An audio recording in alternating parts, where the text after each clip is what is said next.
Chelsea Road.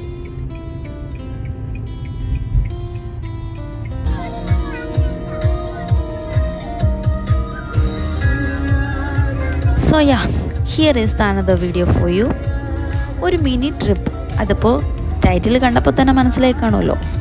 ഒരു beach lover അല്ലെങ്കിൽ കൂടിയും കുട്ടികൾക്ക് വേണ്ടി പോകുന്ന ഒരു സ്മോൾ ഡെസ്റ്റിനേഷനാണ് കേട്ടോ വർക്കല. ഒരു ടൂറിസ്റ്റ് പ്ലേസ് കൂടിയാണല്ലോ. എന്താണ് അവിടുത്തെ സവിശേഷതകളെന്നും അതിപ്പോൾ നമ്മുടെ ബീച്ചുകളിൽ നിന്നൊക്കെ എന്താ അതിനെ വ്യത്യസ്തപ്പെടുത്തുന്നതെന്നും നമുക്ക് അവിടെ പോയി തന്നെ കാണാം.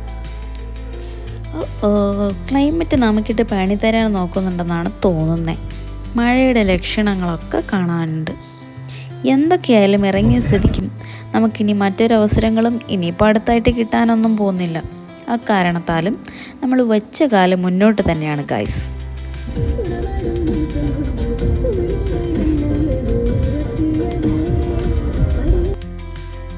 ട്രിവാൻഡ്രത്തുനിന്നും നമ്മുടെ വർക്കല എത്താനായിട്ട് ഓൾമോസ്റ്റ് ഒരു 1.5 hour മതിയാവും.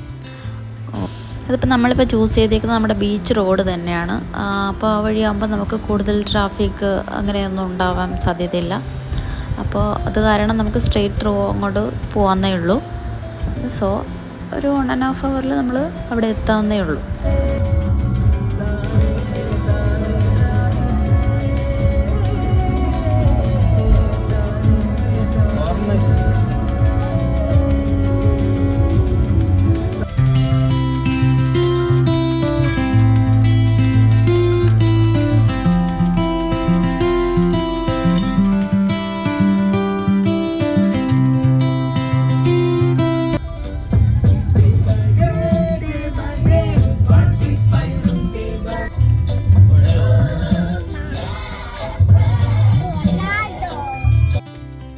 സോ ഗായ്സ്, നമ്മുടെ ഡെസ്റ്റിനേഷൻ നമ്മൾ എത്തിയിട്ടുണ്ട്. നമുക്ക് എന്നാ ഇറങ്ങിയാലോ?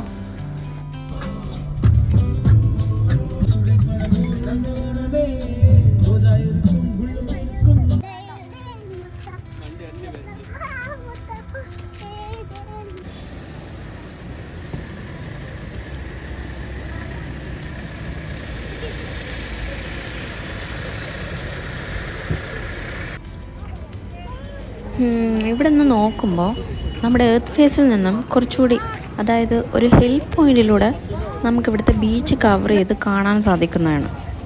അതിപ്പോൾ നമുക്കിവിടുത്തെ ആദ്യത്തെ സവിശേഷതയായി പറയാം. ഇതുപോലെ മറ്റൊരിടത്തും ഇല്ല എന്നല്ല അതിനർത്ഥം. അതായത് ഞാൻ ഇങ്ങനത്തെ രീതിയിലുള്ളതല്ലേലും ഈ എർത്ത് ഫേസിൽ നിന്നും താഴോട്ടുള്ള രീതിയിലുള്ള ബീച്ച് പണ്ട് ഞാൻ വിശാഖപട്ടണത്തായിരുന്നപ്പോൾ കണ്ടിട്ടുണ്ടാകും.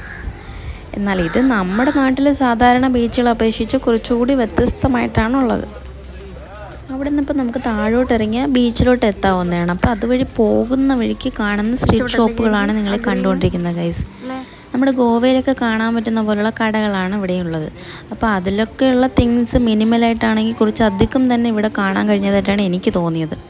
വ്യത്യസ്ത രീതിയിലുള്ള ത്രെഡ് വർക്കിൽ പെടുന്ന ലോട്ട്സ് ഓഫ് ഐറ്റംസ് ഇവിടെ നിന്ന് നമുക്ക് വാങ്ങാൻ കഴിയുന്നതാണ്. ലൈക്ക് ബാഗ്സ്, ഈവൻ ഡ്രസ്സസ് പോലും അങ്ങനത്തെ ഐറ്റംസായിട്ട് ഇവിടെ കാണാൻ കഴിഞ്ഞിട്ടുണ്ട്.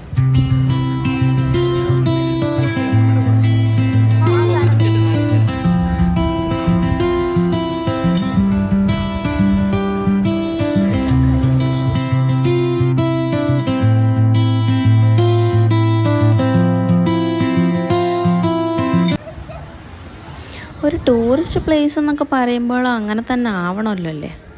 എക്സാക്ട്ലി ഒരു കുട്ടി ഗോവ പോലെ തന്നെയുണ്ട്.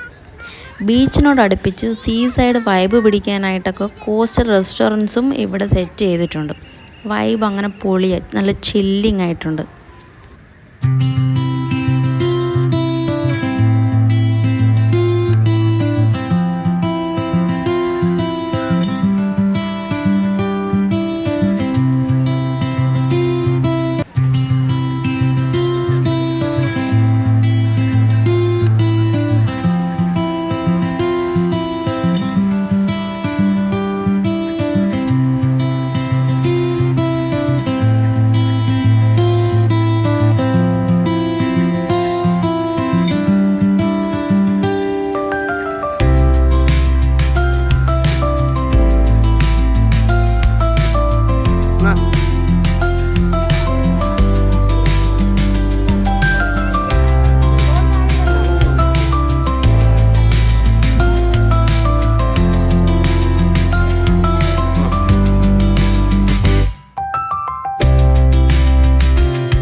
എവിടെ പരിപാടി അവതരിപ്പിച്ചാലും ഇതാണല്ലോ അവസ്ഥ.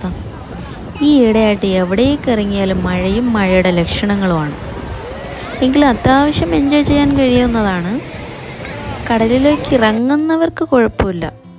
അതുകൊണ്ട് ഞാനിപ്പോൾ തലയിൽ കൂടെ തുണിയൊക്കെ ഇട്ട് നിന്ന് വീഡിയോ എടുക്കലാണ്.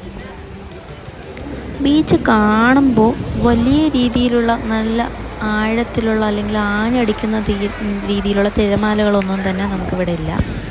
അത്യാവശ്യം നമുക്ക് ഇറങ്ങിയാലും പേടിയില്ലാത്ത രീതിയിലൊക്കെ എൻജോയ് ചെയ്യാൻ കഴിയുന്ന ഒരു ബീച്ചാണ്. അപ്പാർട്ട് ഫ്രം ദിസ്, അഡ്വഞ്ചറസ് ടൈപ്പിലുള്ള ജെറ്റ് ബോട്ട്സും പാരാസൈലിംഗ് ബോട്ട്സും ഉൾപ്പെടുന്ന ഫൺ ആക്ടിവിറ്റീസും നമുക്കിവിടെ എക്സ്പ്ലോർ ചെയ്യാവുന്നതാണ്. ബീച്ചിൽ എൻജോയ് ചെയ്യണമെങ്കിൽ അതിലോട്ട് തന്നെ ഇറങ്ങണമെന്നൊക്കെ എന്നുണ്ടോ എന്നൊക്കെ ചിന്തിക്കുന്ന ഒരാളാണ് ഞാൻ. അതിപ്പോൾ സീ ഷോറിലിരുന്നുകൊണ്ടും നമ്മുടെ ഇന്നർ മൈൻഡൊക്കെ നല്ല പീസ് ആൻഡ് റിഫ്രഷിങ് കൊണ്ട് ചില്ല് ചെയ്യുന്ന ഒന്നായിട്ടാണ് എനിക്ക് തോന്നിയിട്ടുള്ളത്. എസ്പെഷ്യലി നല്ല സണ്ണി അല്ലാത്ത ഡേ ടൈമിൽ. നിങ്ങൾക്ക് ഇങ്ങനെയൊക്കെ തോന്നിയിട്ടുണ്ടോ? ഉണ്ടെങ്കിൽ കമൻറ്റ് ചെയ്യണം കേട്ടോ.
അങ്ങനെ അത്യാവശ്യം നല്ല രീതിക്ക് തന്നെ ഞങ്ങൾ ബീച്ചിൽ ഫൺ ചെയ്തിട്ടുണ്ട്.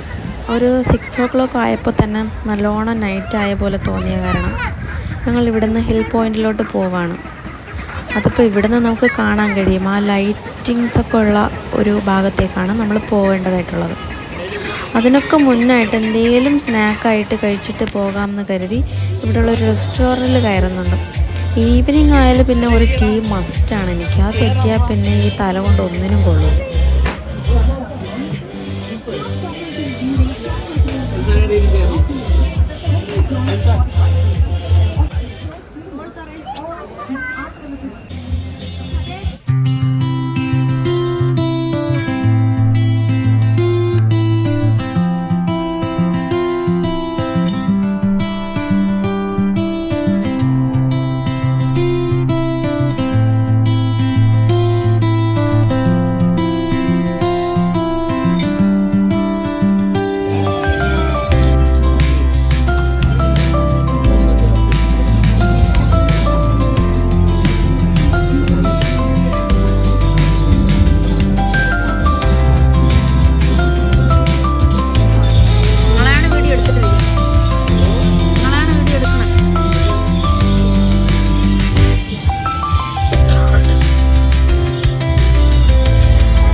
ഓക്കെ, അങ്ങനെ ഞങ്ങൾ ചായ കുടിയൊക്കെ കഴിഞ്ഞ് ഞങ്ങൾ ഇറങ്ങിയിട്ടുണ്ട്. ഈ ഷോപ്പിംഗ് പ്രേമികൾക്ക് അത്യാവശ്യം നീണ്ട നിരക്കുള്ള ഷോപ്പുകളൊക്കെ നിർത്തിയിട്ടുണ്ടായിരുന്നു. അതുപോലെയൊക്കെ തന്നെയാണ് അതിൻ്റെയൊക്കെ റേറ്റുകളും വരുന്നത്. ഈ നടന്നു പോകുന്നത് ഞങ്ങൾക്ക് അത് കാരണത്താൽ കുറച്ച് ഈസി ആയിട്ടാണ് തോന്നിയത്. അക്കൂട്ടത്തിൽ തന്നെ റൂം സ്റ്റേ ഫെസിലിറ്റീസും ഉണ്ടായിരുന്നു. ഞങ്ങൾ ഓൾമോസ്റ്റ് ദൂരം നടന്ന് തിരികെ പോന്നിട്ടുണ്ടായിരുന്നു. ഒരു അബദ്ധം പറ്റിയെന്ന് വെച്ചാൽ വരുമ്പോൾ തന്നെ ഇങ്ങോട്ട് വരേണ്ടതായിരുന്നു. എന്നാലേ ഇവിടെ നിന്ന് നല്ല രീതിക്കുള്ള വ്യൂ നമുക്ക് കാണാൻ കഴിയുള്ളൂ. സാരമില്ല, നമുക്ക് നെക്സ്റ്റ് ടൈം നോക്കാം. ഇപ്പം മനസ്സിലായല്ലോ എന്താണെന്ന്. നിങ്ങളഥവാ ഇങ്ങോട്ടേക്ക് വരികയാണെങ്കിൽ ഫസ്റ്റ് ഈ റൂട്ടിലോട്ട് തന്നെ വരാനായിട്ട് ശ്രദ്ധിക്കുക കേട്ടോ.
ഇതിപ്പോൾ നൈറ്റായ കാരണമാണ് നമുക്ക് ഇങ്ങനെ കാണിക്കുന്നത്.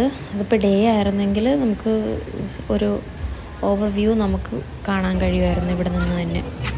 സോ നെക്സ്റ്റ് ടൈം നമുക്കത് ശ്രദ്ധിക്കാം. അപ്പോൾ ഞങ്ങളിതൊക്കെ കഴിഞ്ഞു, ഫുഡൊക്കെ കഴിച്ചു തിരിച്ചു. അപ്പോൾ ഇന്നത്തെ വീഡിയോ എല്ലാവർക്കും ഇഷ്ടമായി കാണുമെന്ന് കരുതുന്നു. എസ്പെഷ്യലി ബീച്ച് ലവേഴ്സിന് ഇഷ്ടമായ ലൈക്ക് ചെയ്യാൻ മറക്കരുത്. ഇനിയും ഇങ്ങനത്തെ ട്രാവൽ വ്ലോഗുമായി വീണ്ടും വരുന്നതായിരിക്കും. Till then take care. Bye.